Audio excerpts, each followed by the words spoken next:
Hello friends, मेरा नाम है राहुल शर्मा। ये जो हमारी सीरीज़ चल रही है जिसके अंदर हम सी सेट के प्रीवियस ईयर के क्वेश्चन कर रहे हैं, उसके अंदर पिछली क्लास के अंदर हमने देखा था कुछ बेसिक न्यूमरेसी के क्वेश्चन देखे थे, मैथ्स से रिलेटेड, और कुछ रीजनिंग के क्वेश्चन भी। तो उसी सीरीज़ को आगे बढ़ाते हुए आज की क्लास के अंदर हम और भी कुछ न्यूमरेसी के 2018 के पेपर सॉल्व करने की कोशिश करेंगे। ठीक है, तो आगे बढ़ते हैं। मेरा इंट्रोडक्शन, जैसे कि पहले भी आपको बताया हुआ, IT इंडस्ट्री में काम किया, UPSC फेस किया। ठीक है, ये सब आप देख सकते हैं। चलिए आगे बढ़ते हैं। बेसिक न्यूमरेसी ऑन रीजनिंग कैसे सॉल्व करना है, डिफरेंट ईयर के क्वेश्चन पेपर, और उन्हीं के साथ आपको कुछ मेथड बताए जाएंगे। ठीक है, तो देखना है क्या करना है। ठीक है, बेसिक न्यूमरेसी और रीजनिंग के जो क्वेश्चन है उसके अंदर मैक्सिमम क्या होता है कि जब हम क्वेश्चन करते हैं बेसिक मैथ्स के क्वेश्चन, अगर इनको हम अच्छे से कर लेते हैं तो इनके अंदर श्योरिटी थोड़ी ज़्यादा होती है, श्योरिटी सही होने की थोड़ी ज़्यादा होती है। ठीक है ना, किसके मुकाबले? कॉम्प्रीहेंशन के मुकाबले। हालांकि कॉम्प्रीहेंशन की क्लास मैंने ली है और उसके अंदर शॉर्ट पैसेजेस के ऊपर मैंने फोकस करने को कहा था, और बहुत ही ईजिली इसके अंदर भी एक्यूरेसी को बढ़ाया जा सकता है। तो जिसने भी नहीं देखे हों वो देख सकते हैं कॉम्प्रीहेंशन की मेरी प्रीवियस क्लासेज जो शॉर्ट पैसेजेस को है। इसके अलावा बेसिक मैथ्स और रीजनिंग क्वेश्चन करने के ये फायदे है कि इनका पोर्शन बहुत बड़ा है। बेसिक मैथ्स से ही कम से कम लगभग 30 क्वेश्चन आते हैं और रीजनिंग से 20 क्वेश्चन। ठीक है, तो इतने कुल मिला के 50 क्वेश्चन, और पास होने के लिए चाहिए हमें 27 क्वेश्चन। ठीक है ना, तो इस वजह से इंपॉर्टेंस अपने आप समझ में आ रही है कि इस पार्ट की बहुत ज़्यादा है। ठीक है, तो आगे बढ़ते हैं, देखते हैं 2018 के कुछ क्वेश्चन और करते हैं हम। ठीक है, ये क्वेश्चन हमने पहले कर लिए थे। ठीक है, इसके बाद से ये वाले क्वेश्चन से स्टार्ट करते हैं। ठीक है, चलिए इस क्वेश्चन पे आ जाते हैं। ठीक है, क्वेश्चन क्या कह रहा है कि student has to get 40% marks to pass in an examination. Obvious सी बात है, समझ में आ गई ये बात कि 40% मार्क्स उसको पास करके परसेंटेज में। ठीक है, ये कह रहा है आगे, सपोज ही गेट्स 30 मार्क्स, उसके 30 मार्क्स आए हैं। ठीक है, और वो 30 मार्क्स से और फेल हो गया। फिर क्या कह रहा है? And fails by 30 marks. अगर उसके 30 मार्क्स आए हैं और वो 30 मार्क्स से फेल हो गया है, यानी कुल मिलाकर उसे पास होने के लिए कितने मार्क्स चाहिए थे? 30 + 30, भाई जितने आए हैं और जितने से वो फेल हो गया, यानी 60 मार्क्स उसे चाहिए थे पास होने के लिए। ठीक है, 60 मार्क्स जो है पास होने के लिए चाहिए थे। फिर क्या पूछा है? What are the maximum marks in the examination. Maximum marks क्या है एग्जामिनेशन में? ठीक है, चलिए चलते हैं, मैक्सिमम मार्क्स क्या होंगे देखते हैं। 60 मार्क्स उसके आए हैं पास होने के लिए, वो सॉरी 60 मार्क्स नहीं आए, उसके मार्क्स आए थे 30। ठीक है ना, 60 मार्क्स पे पास हो जाता, वो 60 पे पास हो जाता। तो ये 60 दरअसल 40% होगा टोटल मार्क्स का। भाई पासिंग परसेंटेज कितनी बताइए? 40%। तो 40% अगर 60 है तो 100% कितना हो जाएगा? बहुत आसान क्वेश्चन है। ठीक है, 100% कितना हो जाएगा? 100 डिवाइडेड बाय 40।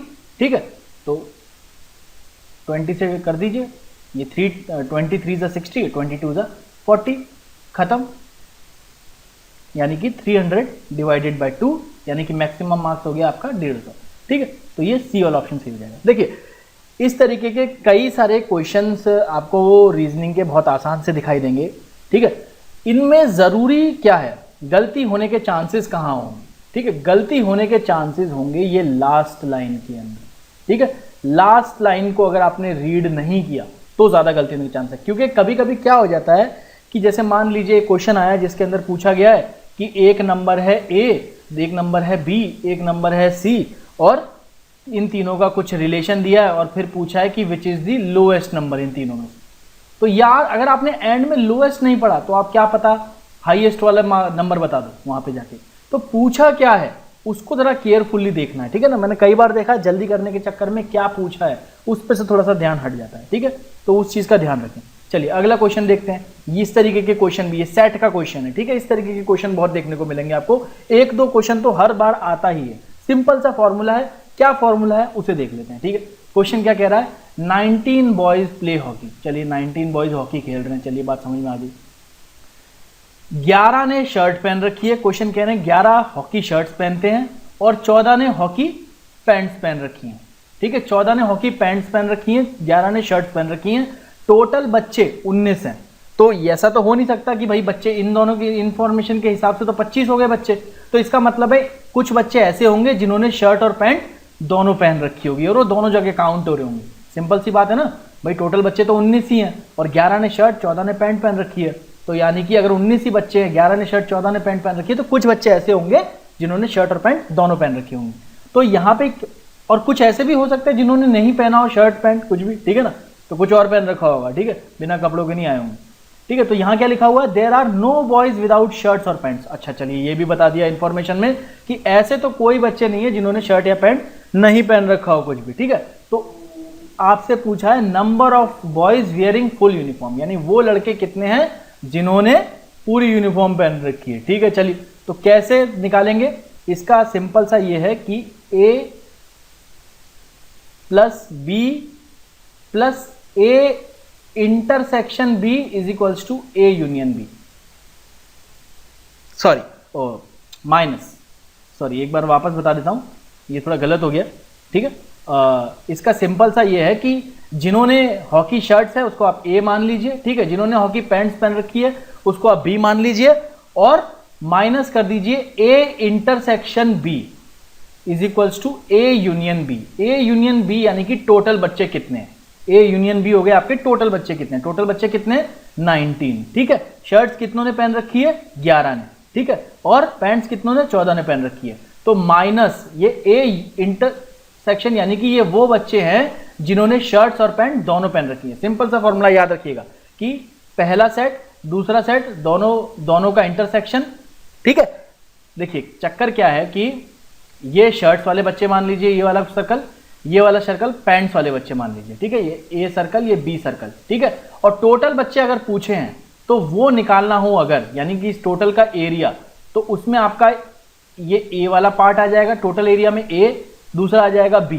अब A और B जोड़ दिया तो टोटल एरिया में ये वाला जो रीजन है ये 2 बार काउंट हो जा रहा है, ये वाला रीजन जो है ये 2 बार काउंट हो जा रहा है ना, एक बार A के साथ काउंट हो जा रहा है, एक बार B के काउंट हो जा रहा है। तो इसलिए टोटल अगर एरिया निकालना हो इस फिगर का टोटल एरिया निकालना है तो ये बीच वाले एरिया को एक बार सब्ट्रैक्ट करना पड़ेगा, यानी कि A और B के इंटरसेक्शन वाले जोन को एक बार सब्ट्रैक्ट करना पड़ेगा। ठीक है, तो यानी कि 19 टोटल बच्चे हैं, 11 ने पैंट पहन रखी है, 11 ने शर्ट पहन रखी है, 14 ने पैंट पहन रखी है, और X हो जाएगा आपका जिन्होंने दोनों चीजें फुल यूनिफॉर्म पहन रखी है। ठीक है, तो अगर X की, इसने X ही तो पूछा है, तो X की वैल्यू अगर निकालने को बोला जाएगा तो X की वैल्यू क्या हो जाएगी, X को इधर ले जाइए, 19 को इधर ले आइए, X की वैल्यू आ गई आपकी 6।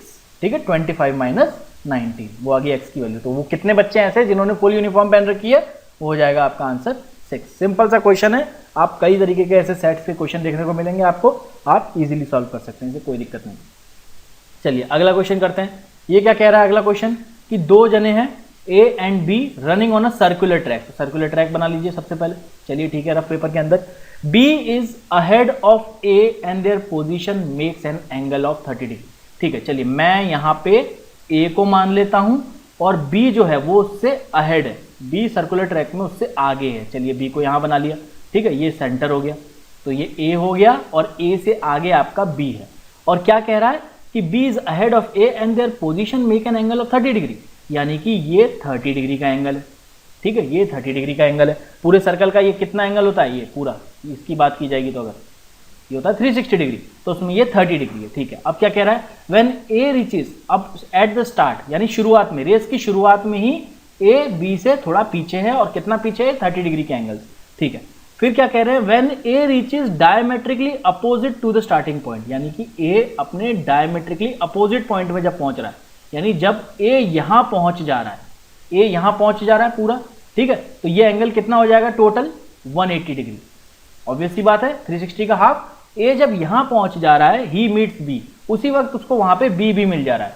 ठीक है, यानी कि A जब इतना ट्रेवल कर ले रहा है टाइम में, उसी टाइम के अंदर B भी इतना ही ट्रेवल कर ले रहा है। चलिए ठीक है, what is the ratio of speed of A and B, ratio of speed of A and B पूछिए। अच्छा, distance is equals to speed into time होता है, ये बात सभी को पता है ना, distance is equals to speed into time, या फिर स्पीड हो जाएगा आपका डिस्टेंस अपॉन टाइम। तो अगर टाइम कांस्टेंट है, देखिए टाइम दोनों बराबर ही ले रहे हैं ना, रेस में टाइम दोनों का बराबर है, इसने यहां से स्टार्ट किया है, इसने यहां से स्टार्ट किया है, डिस्टेंस अलग है, तो टाइम अगर कांस्टेंट है तो speed is proportional, directly proportional to distance. अगर टाइम कांस्टेंट है, टाइम सेम है, तो speed is directly proportional to distance. ये बात समझ में आ रही है। तो अगर रेशियो ऑफ स्पीड पूछा है तो मैं रेशियो ऑफ डिस्टेंस भी निकाल सकता हूं, क्योंकि डायरेक्टली प्रोपोर्शनल है, तो रेशियो ऑफ डिस्टेंस निकाल लेते हैं। ठीक है, डायरेक्टली प्रोपोर्शनल है। ठीक है, तो डिस्टेंस की अगर बात की जाए तो A ने ट्रेवल कितना किया है, ये पूरा 180 डिग्री का एंगल है। ठीक है ना, 180 डिग्री है, तो 180 में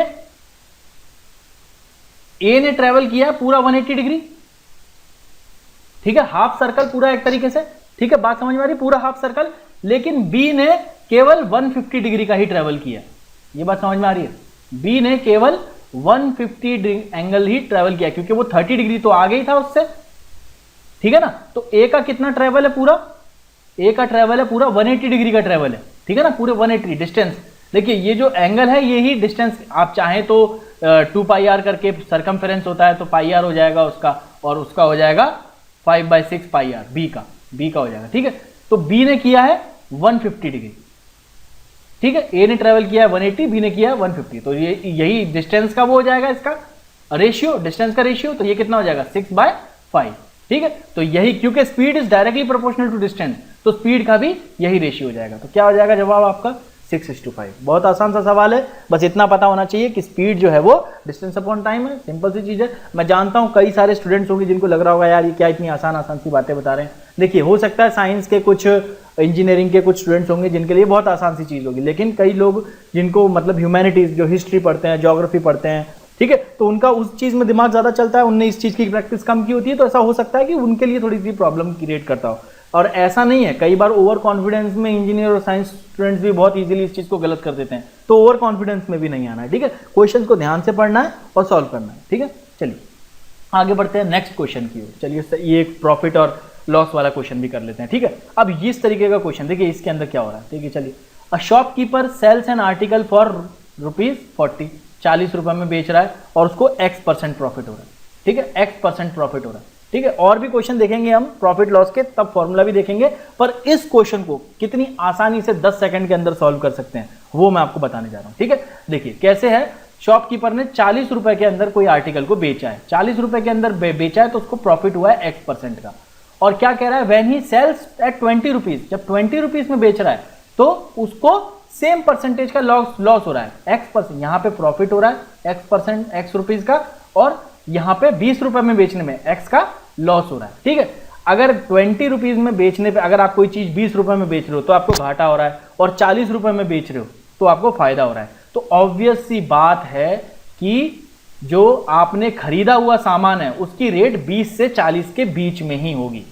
ये बात समझ में आ रही है? अगर मैं 20 रुपए का कोई सामान बेचता हूं तो मुझे नुकसान हो रहा है, और वही सामान अगर मैं 40 में बेच दूं तो मुझे प्रॉफिट हो रहा है। तो इसका मतलब है उस सामान की कीमत 20 से 40 के बीच में होगी, ना 20 होगी ना 40 होगी, उन दोनों के बीच में होगी। तो यहां पे देखिए सीधे सीधे ऑप्शन ए गलत हो गया, क्योंकि ये इन दोनों के बीच में नहीं है। मैंने क्या कहा, 20 भी सही नहीं होगा, क्यों? क्योंकि ये इन दोनों के बीच में नहीं है, ठीक है ना, 40 भी इन दोनों के बीच में नहीं है। तो सीधे सीधे ऑप्शन क्या सही हो गया, सी। इस तरीके के क्वेश्चन भी आपको यूपीएससी के अंदर, सीसेट के अंदर देखने को मिलेंगे।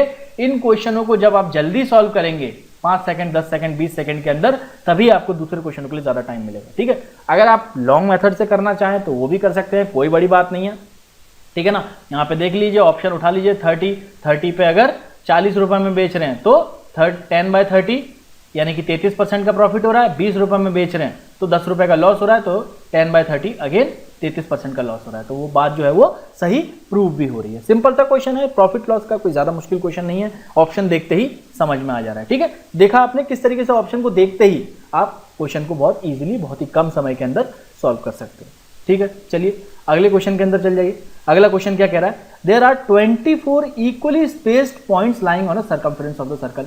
तो चलिए पहले सर्कल बना दीजिए, सर्कल बना दिया। अब ये क्या कह रहा है, इस सर्कल के अंदर 24 पॉइंट है।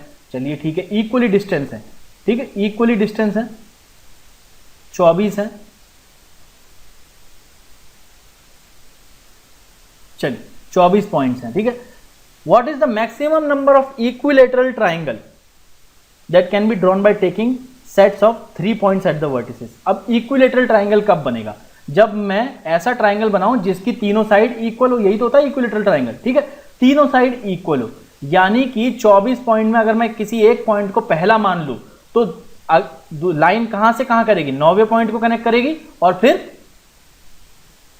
समझ रहे बात को, फिर 17वें पॉइंट को। इस तरीके से बनेगा। जब 8 के स्पेस के बाद 24 पॉइंट है ना, तो 8 की स्पेस में जब जाएंगे पॉइंट्स के अंदर तब एक ट्राइंगल बनेगा। यानी कि एक बार 1 वाला ले लिया तो 9th और ये 17 वाला हो जाएगा, 2 वाला लिया तो 10 और कौन सा हो जाएगा, 18 वाला हो जाएगा, ठीक है। तो इस तरीके से 8 तक जाएंगे हम, तो हम 8 से पहुंच जाएंगे सीधे 8वें पे होगा तो हम किस पे पहुंच जाएंगे, 16वें पे और 24वें पे, सॉरी 8वें पे पहुंचेंगे, पहले पे होगा तो 8वां और 16वां, ठीक है, और 8वें पॉइंट पे जब हम पहुंचेंगे तो 8वां वाला डॉट, 16वां वाला डॉट और 24 वाला डॉट। इसके बाद हम 9वां लेंगे अगर, तो फिर वही पॉइंट्स रिपीट होने लग जाएंगे। बात समझिए, थोड़ा सा कंफ्यूजिंग होने को हो सकता है जिन लोगों को, थोड़ा सा बस आप थोड़ा दिमाग के अंदर विजुअलाइज करने की कोशिश कीजिए कि 24 पॉइंट है, 24 पॉइंट है सर्कल के अंदर, ऑब्वियस सी बात है 3 पॉइंट से एक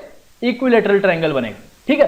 तो समझने की बात इतनी सी है कि 3 पॉइंट से बनेगा, तो पहले पॉइंट के बाद जो इक्वी डिस्टेंस वाले पॉइंट लेने होंगे, क्योंकि इक्विलेटरल ट्रायंगल है, तो 8 तक तो आप इक्विलेटरल ट्रायंगल बनाते जाएंगे, फिर उसके बाद रिपीटेशन आने लग जाएगी, इसलिए 8 ही ट्रायंगल बन पाएंगे, ठीक है। तो ये इजी सा क्वेश्चन है, 24 पॉइंट्स है इक्विलेटरल ट्रायंगल, 3 पॉइंट से बनेगा, 3 से डिवाइड वाली बात है, 8 इसके अंदर इक्विलेटरल ट्रायंगल्स बन जाएंगे। इस क्वेश्चन के अंदर भी कुछ खास नहीं है, इजी सा क्वेश्चन है, कोई इसमें ऐसा फॉर्मूला नहीं लगेगा, ठीक है। ये सीरीज टाइप के क्वेश्चन आ गया। Consider the sequence given below, sequence given below क्या कह रहा है, सीक्वेंस जरा ध्यान से देखिए। आप सबसे पहले देखते ही समझ जाना कि यार ये सीक्वेंस किसके जैसा दिखाई दे रहा है, ठीक है। ये सीक्वेंस दिखाई दे रहा है हमें डेट्स के जैसा, ऐसा लग रहा है जैसे कि तारीखें दी हुई है, ठीक है, 4 12 95, ठीक है। इसके बाद अगला देखते ही समझ में आना थोड़ा डेट के जैसा है, 1 1 96, ठीक है। उसके बाद अगला 29 1 96, यानी कि डेट्स आगे खिसक रही हैं, डेट्स आगे खिसक रही है, ठीक है। 4 12 95, यानी कि दिसंबर का महीने की 4 तारीख, दिसंबर के महीने में होते हैं 31 दिन, ठीक है।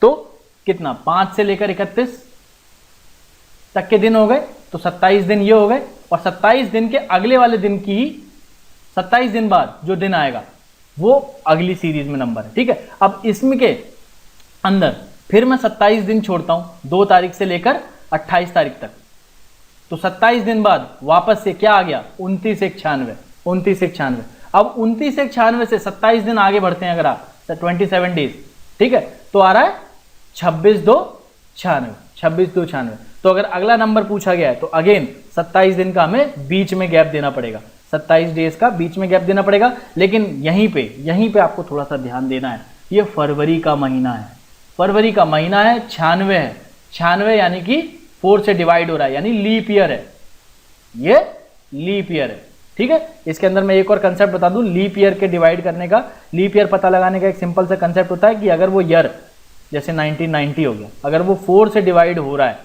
तो लीप ईयर हो, ठीक है। या फिर अगर 1990 तो ये तो नहीं हो रहा है, ठीक है, 1992 जैसे कि 1996 2000, ठीक है, ये सारे 4 से डिवाइड हो रहे हैं तो लीप ईयर है। इसके अलावा अगर कोई सेंचुरीज की बात आएगी तो 1600 1700 1800, तो इसमें कौन सा लीप ईयर होगा, जो 400 से डिवाइड होगा, ठीक है ना। यानी 1600 तो लीप ईयर होगा, लेकिन 1700 400 से डिवाइड नहीं हो पा रहा, इसलिए ये लीप ईयर नहीं होगा। भले ये 1700 जो है ये 4 से डिवाइड हो रहा है तो भी हम इसे लीप ईयर नहीं बोलेंगे, क्यों, क्योंकि जब ये ऐसे सेंचुरी वाले आ जाएंगे 1700 1800 तो उसका 400 से डिवाइड होना भी जरूरी है, ठीक है। तो ये लीप ईयर है 96 वाला।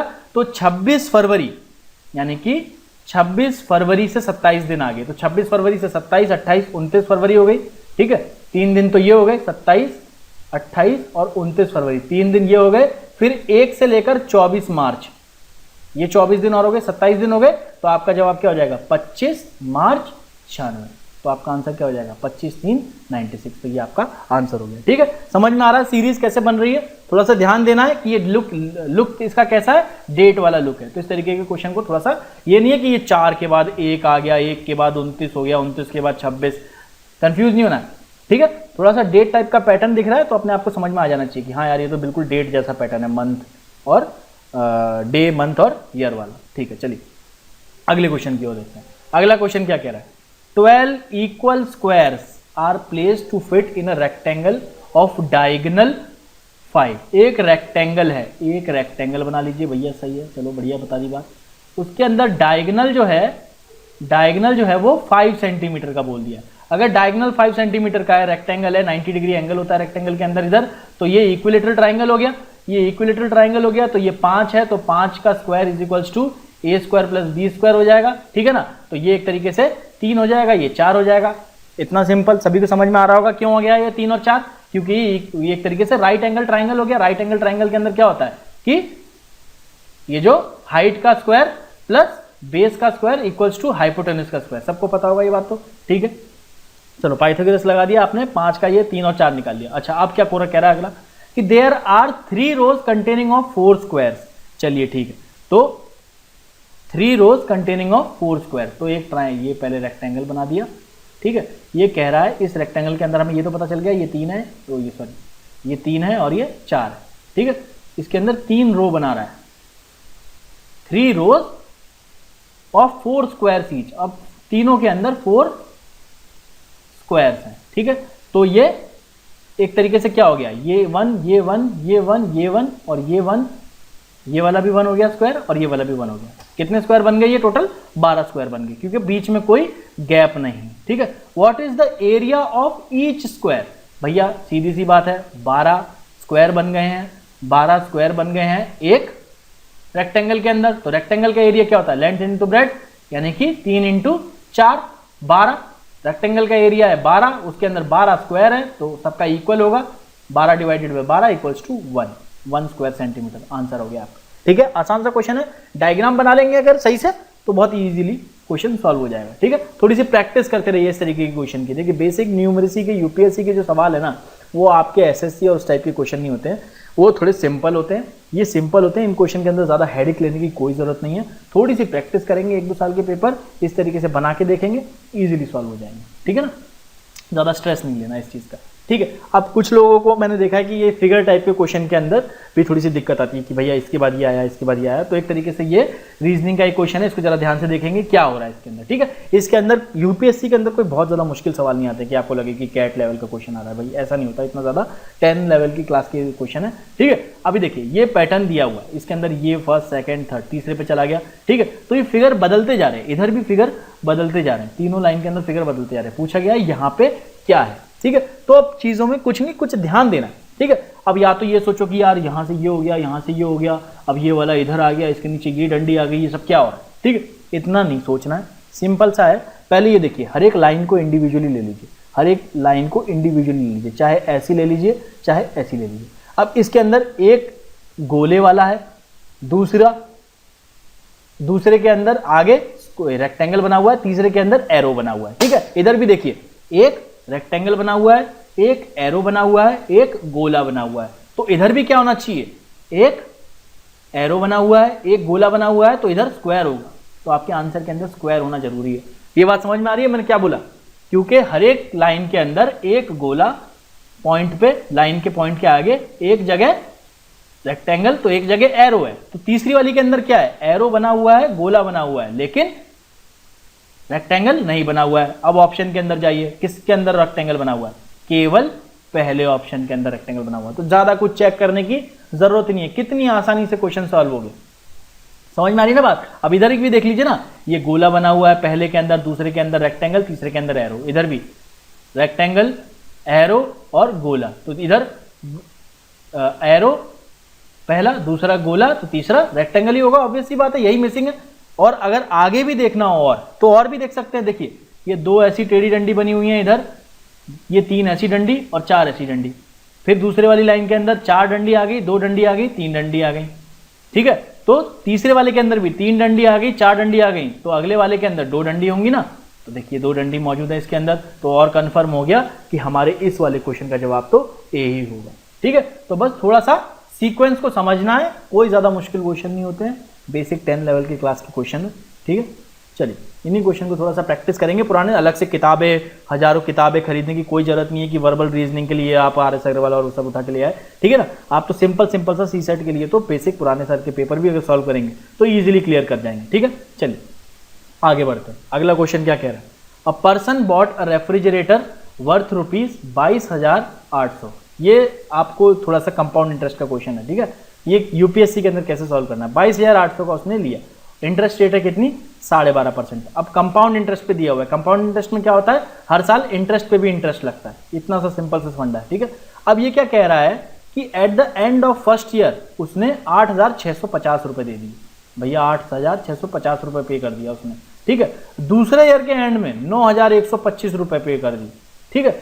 पूछा है तीसरे ईयर में उसे कितने पैसे पे करने हैं कि उसका पूरा लोन खत्म हो जाए। यानी कि वो हर साल क्या कर रहा है, इंटरेस्ट भी पे कर रहा है और मूलधन भी, मूल राशि भी पे कर रहा है, इधर भी ब्याज भी पे कर रहा है, मूल राशि भी पे कर रहा है, और 3 साल के अंदर उसे पूरा इंटरेस्ट और मूल राशि पे कर देनी है। तो तीसरी वाली किस्त कितने की होगी, ये पूछा गया है। चलिए ठीक है, तो ये बात समझ में आ गई, क्या करते हैं। ठीक है, तो देखिए पहले साल के अंदर 22,800, ठीक है, अगर दिया हुआ है, ठीक है, तो इस पे कितना हो जाएगा, वो इंटरेस्ट कितना हो जाएगा 12.5% के हिसाब से, 12.5% निकालेंगे अगर तो 10% हो जाएगा 2280, और 2280 को डिवाइड बाय 4 करेंगे तो 2.5% और निकल आएगा। उन दोनों को जोड़ देंगे तो आपका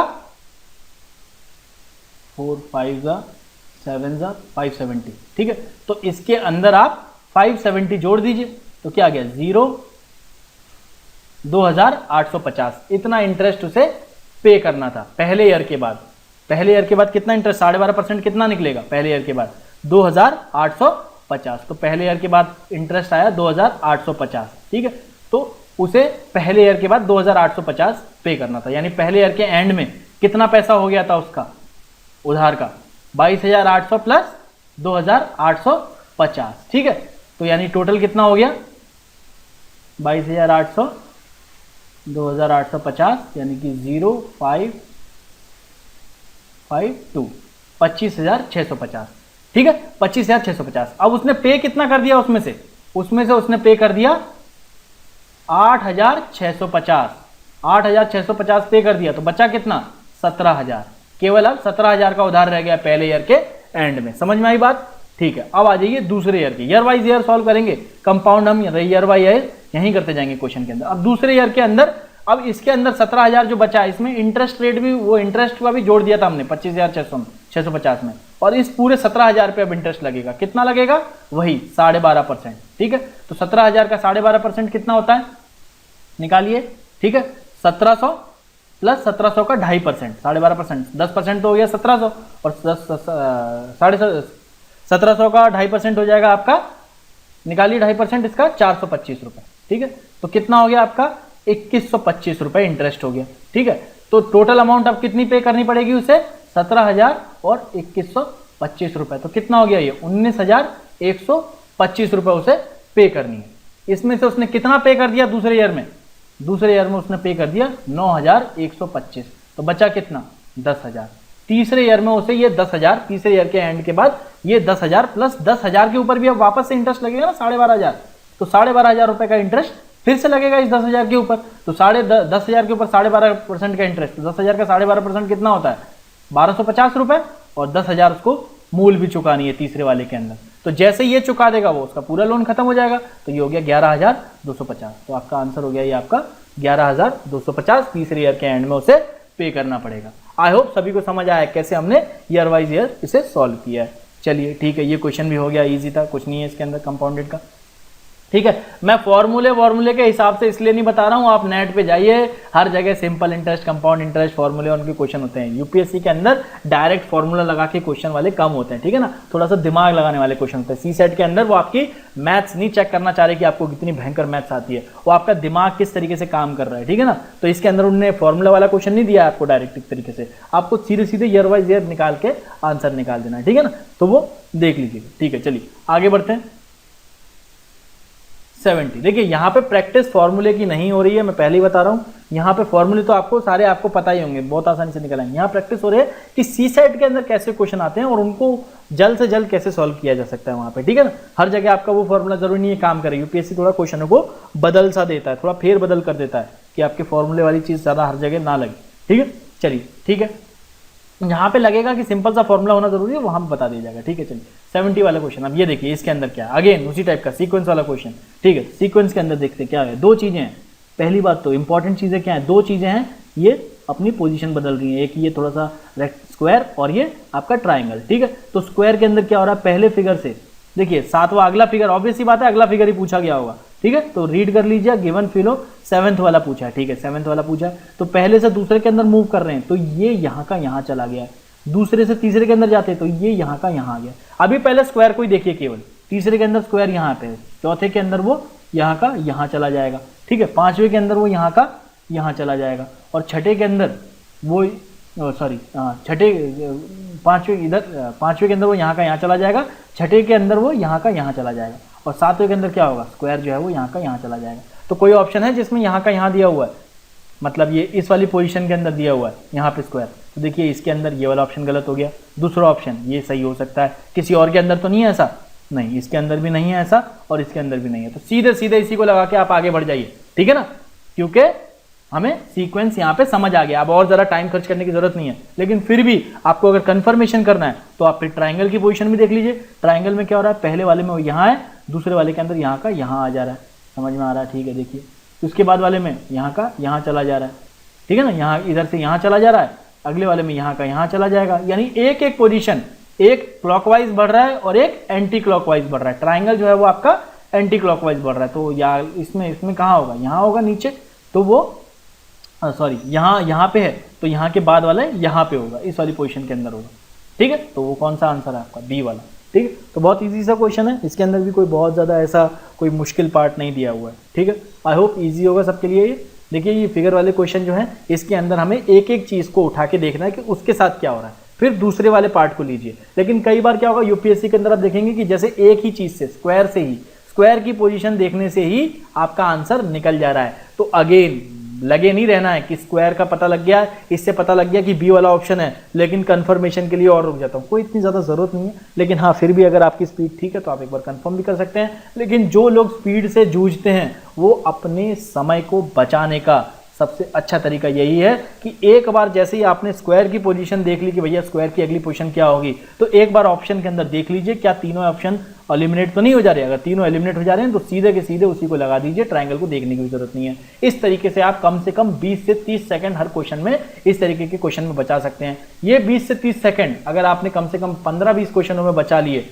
तो ये आगे चल के आपके 5 मिनट के अंदर कन्वर्ट हो सकते हैं, जो आपको 4-5 सवाल और सही करने में मदद कर सकता है। और 5 सवाल और सही करने का मतलब आप समझ ही रहे हैं कि कट ऑफ को आप इजीली क्रॉस कर सकते हैं अगर आप थोड़ा सा जूझ रहे हैं कट ऑफ क्लियर करने में। तो इस तरीके का टाइम सेविंग वाली जो चीज़ है उस पर भी ध्यान देना है और वो चीज़ प्रैक्टिस से ही आएगी, ठीक है। लेकिन अगर आपको लगता है कि आपकी एक्यूरेसी ठीक नहीं है तो आप कन्फर्म करें, ट्राइंगल को भी एक बार देख लें, ठीक है ना। आपको अगर लग रहा है कि भैया मेरे को तो डर लगता है थोड़ा सा, मैं इतनी जल्दी वो नहीं कर सकता, पूरा एक बार कंफर्म करूंगा, तो वो भी कर सकते हैं। लेकिन फिर आपको थोड़ा सा अपनी स्पीड पे भी ध्यान देना होगा, ठीक है ना। एक्यूरेसी एंड स्पीड दोनों ही मैटर कर रहे हैं पेपर के अंदर।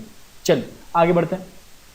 चलिए यहाँ तो इस वाले चैप्टर के अंदर तो हम इतने ही क्वेश्चन देख रहे हैं, ठीक है। अभी अगली क्लास के अंदर कुछ रिक्वेस्ट आई है कि 2019 का जो 2019 का जो एजम्पशन बेस्ड क्वेश्चन जो हैं, एजम्पशन वाले पैसेज के अंदर लॉन्ग पैसेजेस और अजम्पशन बेस्ड पैसेजेस, तो मैं अगले क्लास के अंदर 2019 के अजम्पशन बेस्ड पैसेज के अंदर आपको किस तरीके से करना है। कोई बहुत मुश्किल नहीं है उसके अंदर भी, ऐसा नहीं है कि बहुत भयंकर पेपर आ गया है, ठीक है ना, ऐसा कुछ नहीं है, ज़्यादा कुछ हुआ नहीं है इतना बड़ा। हम करेंगे अगली क्लास के अंदर और देखेंगे कि कैसे उनको सॉल्व किया जा सकता है, उनके अंदर एक्यूरेसी बढ़ाई जा सकती है, ठीक है। तो मिलते हैं अगली क्लास के अंदर, तब तक के लिए धन्यवाद।